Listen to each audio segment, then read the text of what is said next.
जितने साथी हैं सभी साथियों से मैं आग्रह कर रहा हूं कि कल ट्विटर पे जो है ट्रेंड कराना है कि गलनाक घाटी वापस लाओ। गलनाक घाटी में जो है आज चाइना के सैनिक जो हैं वो कब्जा करके बैठे हैं, वहां उन्होंने बंकर बना लिया है।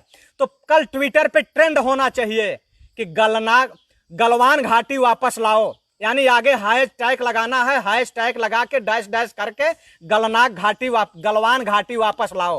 कल यह ट्विटर पे ट्रेंड कराना है। और जितने साथी देख रहे हैं सभी साथियों को मैं ये कहूंगा कि सारे लोग अपने अपने ट्विटर अकाउंट बना लें और अपने अपने ट्विटर अकाउंट से कम 50-50 ट्वीट करेंगे कि गलवान घाटी वापस लाओ। हैशटैग लगा करके जितने भी साथी हैं हमारे बीच में, देखिए महेश मुकदम जी हैं जो कमेंट में लिख रहे हैं कि किस तरीके से आप लोगों को ट्विटर पे लिखना है कि गलवान घाटी वापस आओ, कमेंट में लिख रहे हैं। और एक आदमी कम से कम 50 ट्वीट करेगा, गलवान घाटी वापस लाओ, इसको ट्विटर पे ट्रेंड करा देना है।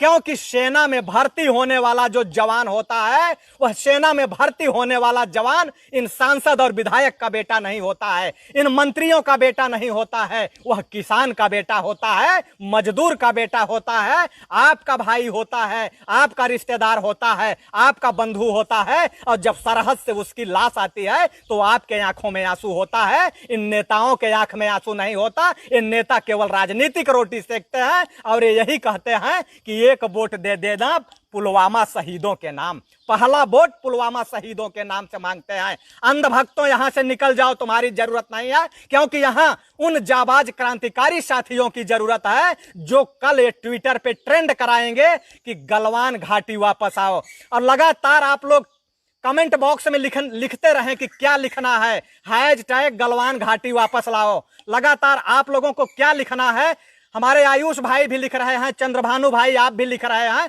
सारे लोग लिखते रहे कि किस तरीके से कल ट्विटर पे ट्रेंड कराना है। कल सुबह से ही शुरू हो जाना चाहिए। आज इस देश के सरहद पे जितने भी जवान शहीद हो रहे हैं, यह आपके घरों के जवान शहीद हो रहे हैं, ये मोदी के घर से कोई शहीद नहीं हो रहा है। मोदी का घर छोड़ दीजिए, मोदी के गुजरात से कोई शहीद नहीं हो रहा है। और अगर गुजरात से कोई शहीद भी हो रहा है इक्का दुक्का, तो वही लोग शहीद हो रहे हैं जो रेजांगला के युद्ध में शहीद हुए थे। बाकी जो है कोई भी आदमी सरहद पे नहीं है। और अगर इस सरहद पे जाते हैं तो वहां भी धंधा करते हैं, या तो आईएसआई के लिए काम करते हैं या पाकिस्तान के लिए जासूसी करते हैं। उसकी पूरी लिस्ट है हम लोगों के पास।